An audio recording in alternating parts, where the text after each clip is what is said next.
ஓம் முருகா போற்றி, கந்தா போற்றி, கடம்பா போற்றி, கதிர்வேலா போற்றி, அறுபடை வீடு கொண்ட முருகப்பெருமானை போற்றி போற்றி. என் செல்லமே, என் செல்ல குழந்தையே, இன்னும் 16 நிமிடத்திற்குள் இந்த திருச்செந்தூர் முருகப்பெருமான் சொல்வதை நீ கேட்டால் நீ மிகப்பெரிய அதிர்ஷ்டசாலி. ஆம் செல்லமே,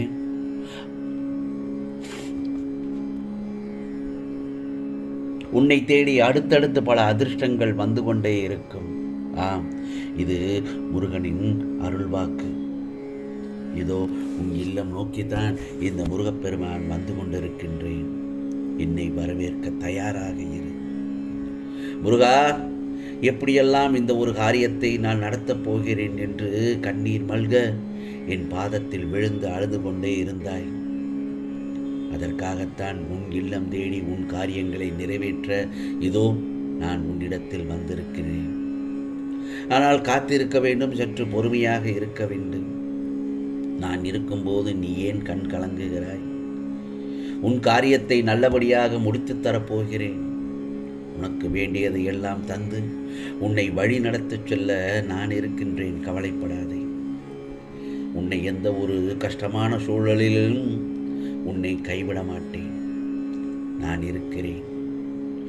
முருகா, நான் உழைக்கிறேன், முயற்சி செய்து கொண்டிருக்கிறேன், விடாமுயற்சி செய்து கொண்டிருக்கிறேன். பிறகு ஏன் என்னால் வெற்றிக்கனியை அடைய முடியவில்லை என்று என்னிடத்தில் அழுது கேட்கிறாய். உன் உழைப்பும் முயற்சியும் அதீத உண்மைதான். ஆனால் வெற்றி என்னும் பூக்களை பறிப்பதற்கு சில முட்களிடம் காயப்பட்டுத்தான் ஆக வேண்டும் என் செல்லவே. புரிகிறதா? உன்னை நல்லபடியாக நிச்சயமாக உயர்த்துவேன். எப்படி? படிப்படியாகத்தான் உன்னை உயர்த்தப் போகிறேன்.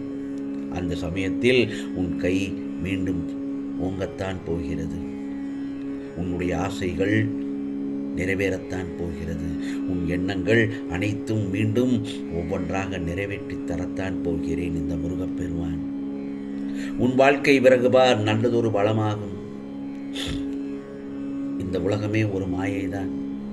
நிச்சயமாக எப்பொழுது உன் காலடி என்னுடைய திருச்செந்தூர் மண்ணில் படும் சமயத்தில், அந்த சமயத்தில் என்னை உணர்ந்து கொள்வாய். முருகா, நீ என்னிடத்தில் தான் இருக்கிறாய், என் அருகில் தான் இருக்கிறாய் என்று. நிச்சயமாக என்னுடைய ஆலயத்திற்கு வருவதற்கு உனக்கு நான் பச்சை கொடி காட்டிவிட்டேன். வா என் செல்லவே, வந்து என்னுடைய அருளை பெற்றுக்கொள். சில நேரங்களில் உன் நண்பர்களோ அல்லது உன்னை சுற்றி இருக்கும் சில உறவினர்களோ உன்னை தேவையில்லாமலும் செய்யாத தவறுக்கும் உன்னை குறை சொல்லி கொண்டேதான் இருப்பார்கள். அப்படி உன்னை குறை சொல்லி காயப்படுத்தினால் அந்த அவச்சொற்களுக்காக வருந்தாதே. அந்த சமயத்தில் தான் தைரியமாக இருக்க வேண்டும். மன தைரியத்தோடு உன் கடமைகளை செய்து கொண்டே இரு. அந்த பொன்னான நேரத்தை இவர்களுக்காக வீணாக்காதே. இதுவரை உன் மனதில் இருந்த துக்கம், தோல்வி, வலிக்கு எல்லாம் அந்த சமயத்தில் நல்லதொரு முடிவு கிடைக்கும். ஏனென்றால் உன் உழைப்பு இருக்கிறதல்லவா, அது வீண் போகாது. உன் உழைப்புக்கேற்ற பலன் நிச்சயமாக கிடைக்கும். ஏன், உன்னை ஏளனமாக பார்த்து நகைத்தவர்கள் முன்னிலையில் நீ கொடியாய் மரமாய் உயர்ந்த மரமாய் வாழ்ந்து உயர்ந்து நிற்பாய். அந்த சமயத்தில் அவர்களே இவரைகளை நாம் திட்டிவிட்டோம் என்று அவர்களே நாணப்படுவார்கள். கவலைப்படாதே. அந்த சமயத்தில் உன்னை பார்த்து பிரமிக்கப் போகிறார்கள். மீண்டும் வந்து உன்னிடம் ஒட்டிக்கொள்ளலாமா என்று கூட நினைப்பார்கள். ஒரு செயலை செய்யும் போது தோற்று விடுவோமோ என்று நினைத்து அந்த செயலை தொடங்கக்கூடாது. அந்த செயலை செய்வதற்கு முன் அந்த செயலில் நான் வெற்றி பெறுவேன், வெற்றியோடு தான் வருவேன் என்ற நம்பிக்கையோடு அந்த செயலை செய்ய ஆரம்பிக்க வேண்டும்.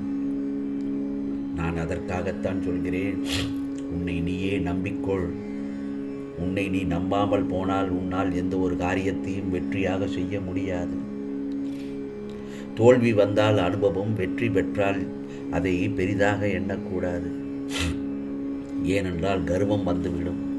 உன் வாழ்வில் இருக்கும் குறைகளை மட்டுமே நினைத்து கொண்டிருந்தால் வாழ்வில் உள்ள நிறைகளை காண முடியாது. என் முயற்சிகள் தோற்று போகிறதே முருகா என்று மனம் தளர்ந்து விடக்கூடாது. முருகா முருகா என்று என் நாமத்தை சொல்லிக்கொண்டே இரு. நிச்சயமாக உன் விடாமுயற்சிகளை பார்த்து தோல்வி கூட உன் அருகில் வர பயப்படும். தோல்வி கூட விரைவில் தோற்று போகும். உன் கூடவே இந்த முருகப்பெருமான் நான் இருக்கும்போது உன் கஷ்டத்தை நான் தாங்குவேன். இப்போதுள்ள சூழ்நிலையை நான் அனுமதித்தது உன் வாழ்வில் நல்லதொரு மாற்றத்தை ஏற்படுத்தத்தான். சீக்கிரமாகவே உன் கஷ்டமான சூழ்நிலையில் இருந்து வெளியே கொண்டு வந்து விடுவேன் என்பதை இந்த முருகப்பெருமானை முழு மனதோடு நம்பு. நல்லதொரு எதிர்காலம் அமையப் போகிறது என் செல்லமே, கவலைப்படாதே.